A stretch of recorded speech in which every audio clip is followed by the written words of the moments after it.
మొన్న వాసుకి ఇండకస్ అనబడే ఒక పాము మీద ఒక స్టోరీ చేశాను. సో ఒక మిత్రుడు ఒక కామెంట్ పెట్టారు, ప్రేమ్ గారు శివుడి కాలము 50,000 సంవత్సరాలు అని చెప్పి ఒక వీడియోలో మీరు మాట్లాడారు.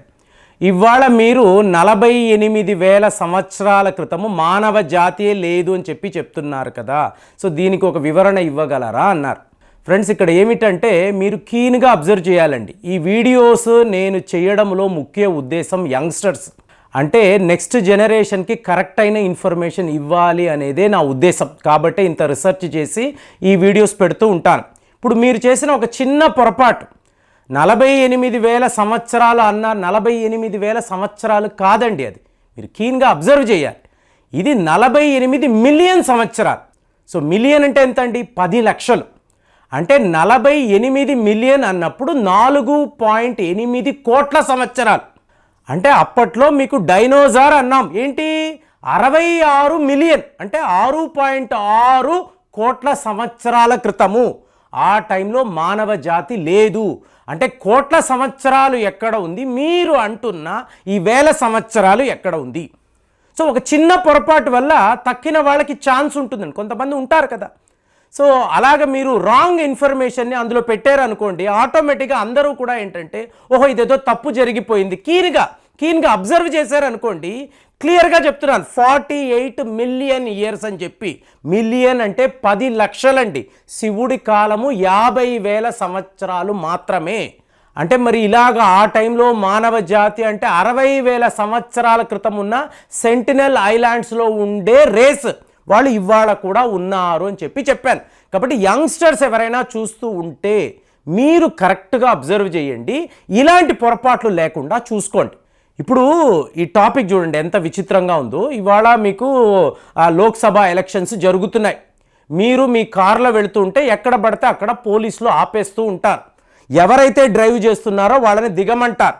వాళ్ళు మొత్తం సోదాలు చేస్తారు, యాజ్ ఇఫ్ మీరు ఏదో డబ్బుని క్యారీ చేసి ఈ ఎలక్షన్ క్యాంపెయిన్ కోసం ఖర్చు చేయబోతున్నారు అన్నట్టుగా వాళ్ళకి వాళ్ళు ఊహించుకుంటూ కామన్ మ్యాన్ని ఎన్నో రకాలుగా, అంటే మీకు ఎలక్షన్ కమిషన్ ఇచ్చే ఇన్స్ట్రక్షన్స్ ఒకటి, ఉన్నత అధికారులు చెప్పేది ఒకటి, రోడ్ల మీద మీకు ఈ రైడ్లు చేస్తారు చూసారా పోలీసులు, సో వాళ్ళ వ్యవహారం ఇంకొకలా ఉంటుంది. ఎక్కడో అమెరికా నుంచి ఎయిర్పోర్ట్లో దిగి వీళ్ళు ఒక పెద్ద కారు వేసుకొని 4-5 పెద్ద సూట్ కేసులు వేసుకొని రోడ్డు మీద వస్తూ ఉంటే ఇమీడియట్గా కార్ని ఆపి మీకు లోపల ఉండే ఇంతంత పెద్ద సూట్ కేసును తీయించి అందులో ఉండే బట్టలు, మహిళలు ట్రావెల్ చేస్తూ ఉంటారు, సో వాళ్ళు మార్చుకున్న బట్టలు ఎలా ఉంటుందో జస్ట్ ఇమాజిన్. ఎంత దారుణంగా ఉంటుందంటే మనమేమో మన దేశము మోస్ట్ అడ్వాన్స్డ్ కంట్రీ అని చెప్పి చెప్తాం. ఇవాళ కూడా రోడ్ల మీద మీరు సూట్ కేసులు ఓపెన్ చేయించి ఎక్కడైనా డబ్బు ఉందా, సో నువ్వు ఎక్కడి నుంచి వస్తున్నావు, ఈ బ్యాగ్ ఏంటి, ఆ బ్యాగ్ ఏంటి, ఇలాగా. సో ఇదంతా నేను ఎందుకు మాట్లాడుతున్నానంటే చేసేవాడు హాయిగా చేసుకుంటూ పోతూ ఉంటాడు. 2022, 2023 తమిళనాడులో జరిగిన ఎలక్షన్స్కి 3,400 కోట్ల రూపాయలు లిక్విడ్ క్యాష్ని వీళ్ళు పంచారండి. ఎక్కడి నుంచి వచ్చింది? ఎలక్షన్ కమిషన్ ఉంది కదా, సో వాళ్ళు ఇన్స్ట్రక్షన్స్ ఇచ్చుంటారు, ఎన్నో ప్రాంతాల్లో రైడ్లు చేసుంటారు. కానీ ఈ స్టోరీ ఎంత డెప్త్గా ఉందంటే నిన్నటికి నిన్న పోర్బందర్ అంటారు, గుజరాత్ కోస్ట్ లైన్. సో ఇక్కడ మీకు యాంటీ టెర్రరిజం స్క్వాడ్, అలాగే నార్కోటిక్ కంట్రోల్ బ్యూరో అంటారు, వీళ్ళకి ఒక ఇన్ఫర్మేషన్ వచ్చింది. ఏమిటండి ఇన్ఫర్మేషన్ అంటే పాకిస్తాన్ నుంచి ఒక చిన్నపాటి బోటు, ఈ బోటులో డ్రగ్స్ని వీళ్ళు స్మగ్లింగ్ చేస్తున్నారు. అంటే కొలాప్సింగ్ పాకిస్తాన్ ఎకానమీ. సో దీన్ని ఎలా కాపాడాలో తెలియక ఇవాళ పాకిస్తాన్ ప్రభుత్వము కూడా ఈ డ్రగ్ మాఫియాతో కలిసిపోయి వీళ్ళు ఇలాగా మాదక ద్రవ్యాల స్మగ్లింగ్లో ఉన్నారు అనేదే మీకు ఇక్కడ వార్త. సో ఇప్పుడు ఈ మాదక ద్రవ్యాలు బోట్లో పోర్బందర్ దగ్గరికి వచ్చినప్పుడు మన వాళ్ళు వెళ్ళి పట్టుకున్నారు. ఏకంగా 14 మంది పాకిస్తాన్ పౌరులు ఉన్నారు, స్మగ్లర్స్. వాళ్ళ దగ్గర ఆయుధాలు కూడా ఉన్నాయి, వాళ్ళు మనపై కాల్పులు కూడా జరిపారు. సో మొత్తానికి మనం ఏదో ఒక రకంగా పట్టుకున్నాం. ఇందులో నాజిర్ హుసేన్ అనబడే ఆ వ్యక్తి బోటు క్యాప్టెన్. ఇతన్ని పట్టుకుంటే కొన్ని బిత్తరపోయే నిజాలు చెప్పాడు. ఇతను ఎలా చెప్పాడు అంటే మా దగ్గర ఉండేది ముడి సరుకండి, పాకిస్తాన్ నుంచి నేరుగా గుజరాత్, రాజస్థాన్ ఇక్కడికి మేము ఈ ముడి సరుకు తీసుకొస్తాం, స్మగుల్ చేస్తాం. ఇక్కడ మీకు గుజరాత్లో, రాజస్థాన్లో కొన్ని ల్యాబులు ఉంటాయి. ఇక్కడ మేము మాదక ద్రవ్యాలు ఏంటి మీథాంఫెటైన్ అని అంటారు. ఈ మీథాంఫెటైన్ అనబడే మీకు అత్యంత ప్రమాదకరమైన అడిక్టివ్ డ్రగ్. సో దీనిని మేము తయారు చేస్తాం. తయారు చేసి నేరుగా తమిళనాడుకి పంపిస్తాం. తమిళనాడు నుంచి మీకు సౌత్ ఈస్ట్ ఏషియా, ముఖ్యంగా శ్రీలంక నుంచి ఈ మాదక ద్రవ్యాలు ప్రపంచ స్థాయిలో ఒక ఆస్ట్రేలియా అనండి, న్యూజిలాండ్ అనండి, ఇండోనేషియా, మలేషియా లాంటి దేశాలకు ఈ స్మగ్లింగ్ అంటే ఈ మాఫియా నెట్వర్క్ ఆపరేట్ చేస్తుంది. ఏంటండి 2022, 2023 తమిళనాడులో జరిగిన ఎలక్షన్స్ 3400 కోట్లు వాళ్ళు అక్కడ ఖర్చు పెట్టారు. సో మీకు అర్థమయ్యే ఉంటుంది, గుజరాత్, రాజస్థాన్ ల్యాబుల్లో తయారయ్యే మాదక ద్రవ్యాలు నేరుగా తమిళనాడుకి వెళుతుంది. సో మీకు జాఫర్ సాదిక్ అనబడే ఒక సినిమా నిర్మాత. ఇతను ఎవరు అంటే డిఎంకే యొక్క ఎన్ఆర్ఐ వింగ్ యొక్క మీకు ఆర్గనైజర్. ఇతను తమిళనాడు యొక్క ముఖ్యమంత్రి స్టాలిన్ గారితో తీసుకున్న ఫోటోలు ఎన్నో ఉన్నాయి. అలాగే ఆయన కుమారుడు ఉదయనిధి స్టాలిన్తో తీసుకున్న ఫోటోలు ఎన్నో మీరు చూడొచ్చు. ఇతను డిఎంకేలో అత్యంత కీలకమైన మెంబర్.